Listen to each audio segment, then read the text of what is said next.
Ma femme spirituelle. Histoire vraie. Mon nom est Louis. Je vais témoigner comment Dieu m'a délivré des esprits de nuit. Abonnez-vous pour nous encourager. Lorsque j'étais petit, nous habitions dans un immeuble qui d'un côté avait de l'électricité, mais de l'autre côté, le bâtiment n'était pas complètement éclairé. Nous vivions dans un appartement d'une chambre avec mes parents, mes deux grandes sœurs, ma petite sœur et moi.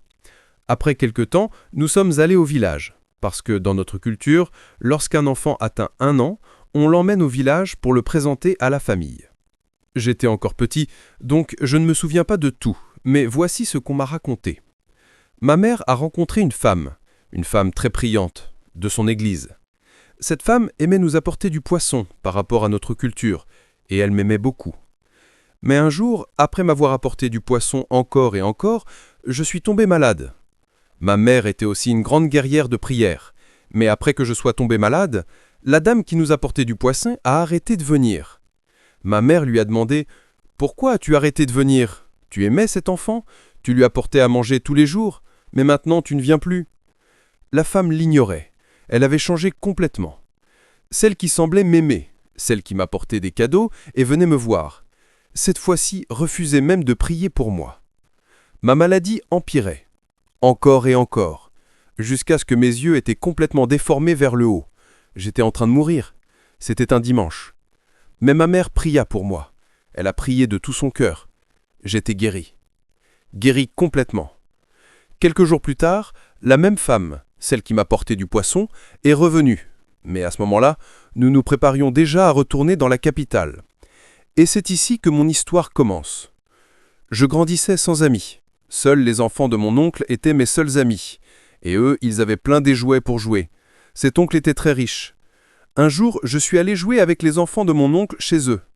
Quand il arriva l'heure du dîner, la femme de mon oncle nous appela. « Les enfants, venez manger !» Le repas était déjà servi dans la cuisine, avec une assiette pour chacun. Quand j'ai commencé à manger, au milieu du repas, j'ai ressenti une sorte de peur et de ténèbres m'envahir, une sensation intérieure étrange et oppressante.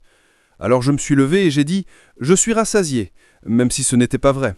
Je sentais comme si quelque chose de lourd m'habitait, comme si un esprit me surveillait ou entrait en moi.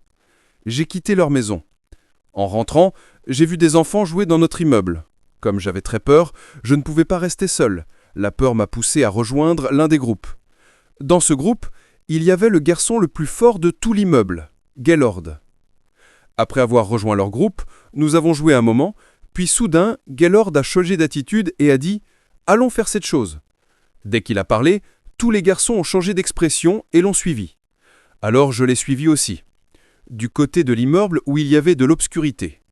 Nous sommes montés jusqu'au 2e étage, où il y avait un balcon. Gaylord nous a regardés et a dit « Chaque garçon prend une fille ». Alors les filles se sont approchées de chaque garçon pour se baiser. Nous étions 5 garçons et 7 filles. 2 filles sont venues vers moi et nous avons commencé à faire la chose. Malheureusement, je n'ai pas pu érecter. Comme mon corps ne réagissait pas, les 2 filles alors ont commencé à le faire entre elles, du lesbianisme.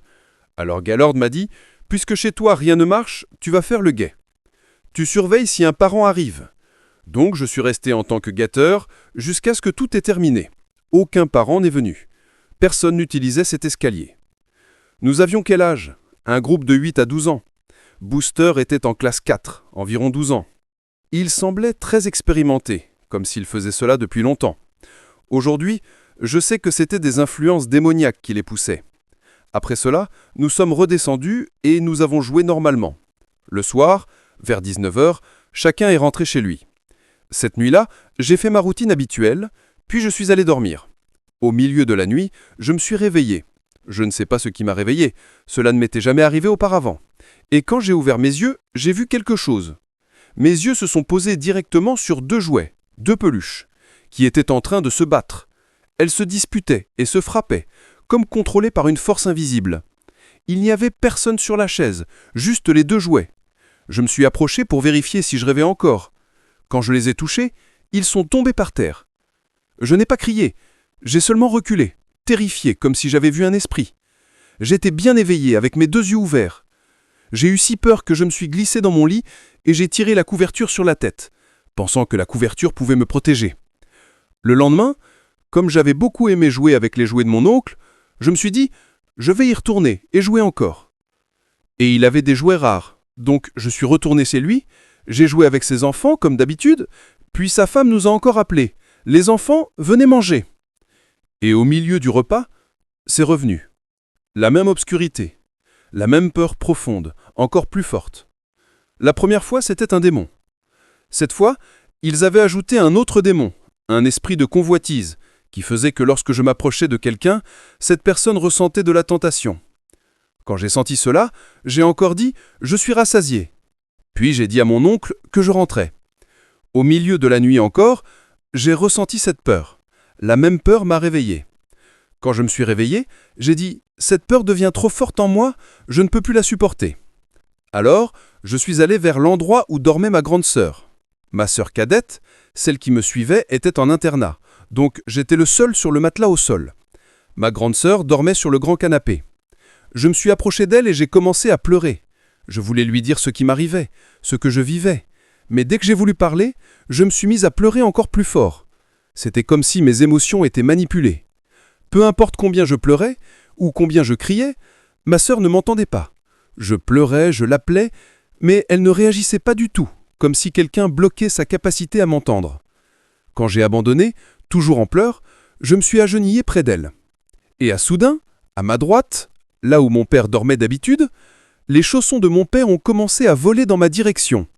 Oui, les chaussons. Ils venaient vers moi, comme projetés par quelqu'un. Mais quand j'ai regardé le canapé, il n'y avait personne. Les chaussons venaient vers moi, encore et encore.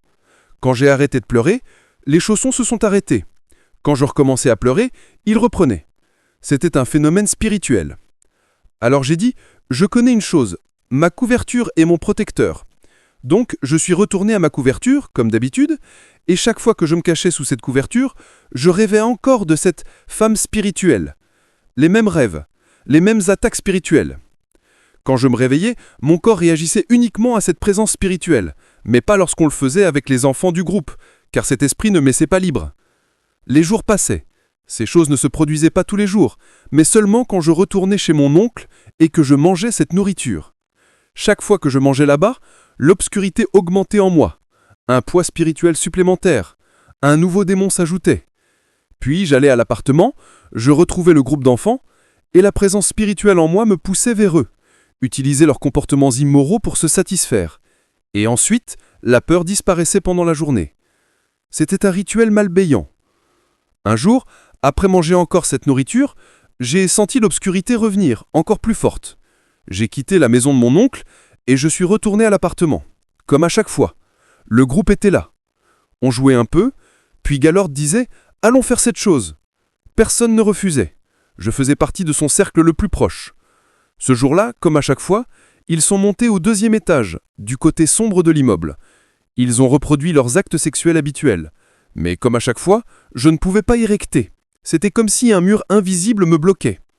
Plus tard, j'ai compris, la femme spirituelle me revendiquait. Après tout cela, nous redescendions jouer, puis chacun rentrait chez lui. Ce soir-là, l'heure de dormir est arrivée. Au milieu de la nuit, j'ai ressenti une peur extrêmement forte. J'ai retiré ma couverture et essayé de me redresser, mais quelque chose m'a tiré, comme si j'étais paralysé. Et là, au milieu de la maison, un homme et une femme sont apparus. Ils étaient habillés de peaux, comme des peaux de bêtes claires. L'homme portait une peau autour de la taille, la femme en portait une autour de la poitrine et des hanches. Devant eux, il y avait un pot, posé au sol. Ils ont commencé à tourner autour du pot en récitant des incantations. Ils prenaient quelque chose dans leur bouche, le recrachaient dans le pot, puis continuaient à tourner autour, posant des incantations sur moi. Je ne pouvais pas crier, je ne pouvais pas bouger, je ne pouvais rien faire. J'étais conscient et réveillé, mais totalement paralysé. Quand ils ont fini leurs incantations, ils m'ont laissé là, puis disparu devant mes yeux, comme s'ils s'étaient volatilisés. La peur m'a alors frappé encore plus forte. Je n'ai pas osé me lever, car je savais que si je bougeais, les chaussons pourraient commencer à voler, comme la fois précédente. Alors j'ai dit, ma couverture est mon amie, elle est mon protecteur. Et je me suis encore réfugié sous elle, en tremblant.